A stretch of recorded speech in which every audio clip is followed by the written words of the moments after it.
Leonardo दी Caprio एक ऐसा actor जिसके नाम पर हॉलीवुड में एक अलग ही छवि बन गई है। वो हमें टाइटैनिक में प्यार में डुबा देता है, इंटरसेप्शन मूवी में हमारी सोच को हिलाता है और द रेवेनेंट में हमें सिखाता है कि एक भालू के साथ कैसे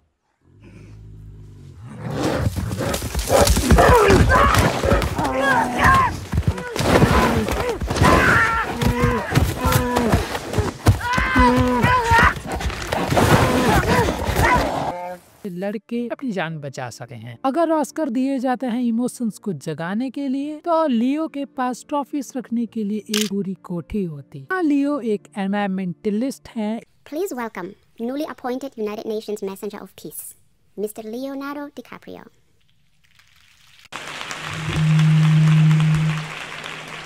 The 400,000 people who marched in the streets of New York on Sunday, and the billions of others around the world who want to solve our climate crisis.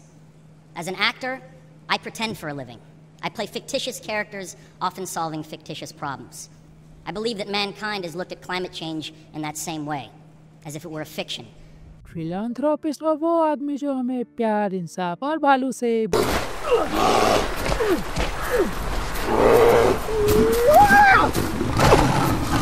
बचने के यकीन दिलाता है कि हम बच भी सकते हैं। और एनवायरमेंटलिस्ट से मेरा मतलब उसी तरीके के एनवायरमेंटलिस्ट जो प्राइवेट जेट में चलते हैं और कमरे में करीबन 15 से 20 एसी तो लगे ही होते हैं जहाँ ये जाते हैं, और लेदर के बूट्स तो बहुत बढ़िया लगते हैं, पैरों में आरामदायक। उसी तरीके के एनवायरमेंटलिस्ट तो लियो भी एक वैसे ही तरीके के एनवायरमेंटलिस्ट हैं जैसे ग्रेटा थनबर्ग थी या है, जो भी है। How dare you! तो हम लियो पे फोकस करते हैं। लियोनार्डो डिकैप्रियो हॉलीवुड की one of the best actor में से है, टेक्निकली पूरी दुनिया के, कि जो आपको इमोशंस फील करा देंगे अपनी एक्टिंग से।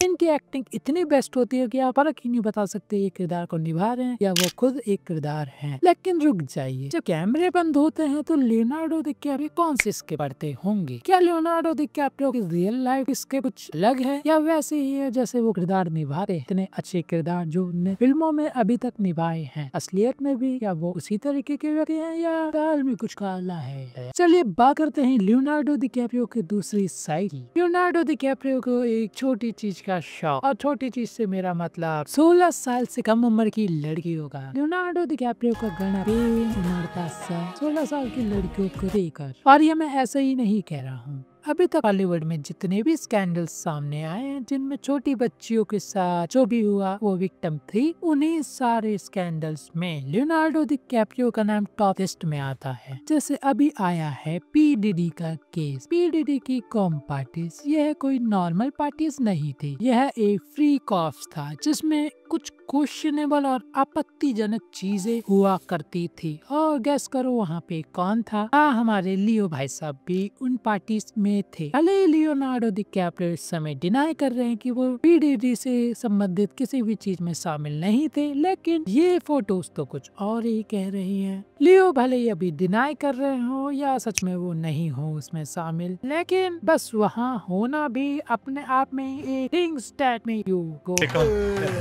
ये तो सिर्फ अभी का स्कैंडल है जो सामने आया है। दूसरा मामला सामने आता है हार्नल हंटर का एक पुराना इंटरव्यू जो इस समय इंटरनेट पे नहीं उपलब्ध है क्योंकि उनकी मृत्यु के बाद उनकी आधे से ज्यादा चीजें मिटा दी गई इंटरनेट पे से। उनने एक बार अपने इंटरव्यू में कहा था, ने बोला कि लियो ने एक महिला को अपने फ्रेंड्स के साथ सोशल एंगेजमेंट बढ़ाने के लिए प्रेशर डाला और चिल्लाया भी था। और सोशल एंगेजमेंट से मेरा मतलब आप समझ सकते हैं किस टाइप का सोशल एंगेजमेंट।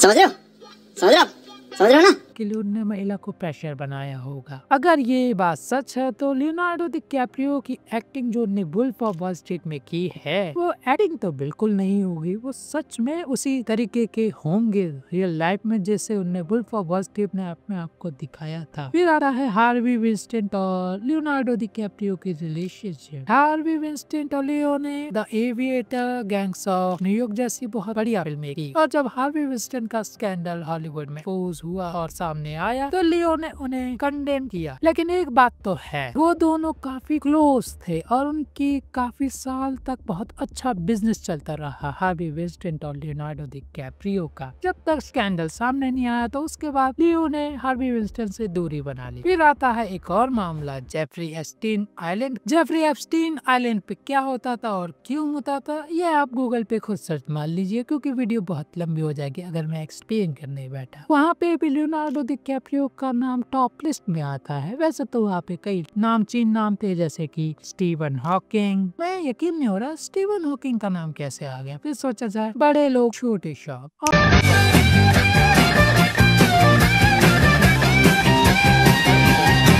और जेफरी एप्स्टीन आइलैंड में भी छोटी बच्चियां ही इन्वॉल्व थी। और इन सभी स्कैंडल्स में एक बात कॉमन थी, इन सभी स्कैंडल्स में 17 साल से कम उम्र की लड़कियां और बड़े बड़े नाम इन्वॉल्व थे, जिसमें लियो का नाम हर बार आता है। तो अब हमें क्या करना? क्या लियोनार्डो डिकैप्रियो वो सेंसिटिव आर्टिस्ट है जो हमें दिखाता है, या फिर एक हॉलीवुड का बड़ा नाम है जो कुछ क्वेश्चनेबल चीजों में इन्वॉल्व था या है? और आयरॉनिक की बात तो ये है कि ये वही आदमी है जो एनवायरनमेंट के लिए काम करता है, लेकिन अपनी पर्सनल लाइफ के स्कैंडल को दूर नहीं कर पा रहा। क्या बात है, लियो को अपने इमेज को थोड़ा क्लीन करना चाहिए था। लियोनार्डो डिकैप्रियो एक ऐसा व्यक्ति जिसके कई चेहरे हैं, कई रोल्स और कई कंट्रोवर्सीज। वो इस बात का प्रूफ है कि कभी कभी एक अच्छा एक्टर होना जरूरी नहीं कि आप एक अच्छे इंसान भी हो असली जिंदगी में, और अच्छा इंसान होना का मतलब ये नहीं कि आप एक अच्छे एक्टर भी हो। इन सभी स्कैंडल्स में शामिल होना या नाम आने के बावजूद भी हम ये नहीं कह सकते लियोनार्डो डिकैप्रियो एक बुरा व्यक्ति, क्योंकि कुछ लोगों को होते हैं छोटी चीजों के शौक, लेकिन उनमें शामिल होना और उसकी अकाउंटेबिलिटी नहीं लेना ये थोड़ा गलत होता है। लेकिन ये तो इंसानी स्वभाव है कि आप किसी गलत चीज को करो और उससे इनकार कर दो कि आपने वो कभी की ही नहीं। ये तो इंसानों की फितरत और स्वभाव में ही है, तो हम इसका कुछ नहीं कर सकते। तो यही तक लियोनार्डो डिकैप्रियो की कहानी मेरी जुबानी। आप हमें कमेंट्स में बताइए कि क्या हमें किसी व्यक्ति को उसके काम से जज करना चाहिए या वो बंद दरवाजों के पीछे क्या करता है उससे। हॉलीवुड में लियोनार्डो डिकैप्रियो कोई अकेला व्यक्ति नहीं है जिसका नाम ऐसे स्कैंडल्स में आया है जहाँ पे छोटी बच्चियों के साथ जो भी हुआ होता था, उनमें बहुत सारे हैं। तो हम ये भी नहीं कह सकते कि लियोनार्डो डिकैप्रियो एक अकेला वैसा व्यक्ति है जिसे वैसी चीजों का शौक है। तो आप कमेंट में जरूर बताना कि हमें किसी के काम से अगर जज करना है तो लियोनार्डो की इमेज बिल्कुल क्लीन है। अगर हमें उसकी असलियत में वो क्या करता है, उसकी रियल लाइफ में कौन कौन से लफड़े चल रहे हैं, उससे तो भाई हम कुछ नहीं कह सकते, क्योंकि किसी की पर्सनल लाइफ में वो क्या करता है उससे उसका वैचारिक या जिस तरीके का वो काम करता है उस पर फर्क नहीं पड़ता है। जैसे लियोनार्डो डिकैप्रियो की एक्टिंग पे जरा भी फर्क नहीं पड़ा, भले ही वो रियल लाइफ में क्या भी करते हो। तो आप कमेंट में जरूर बताना, लाइक करिए, शेयर करिए, सब्सक्राइब करिए।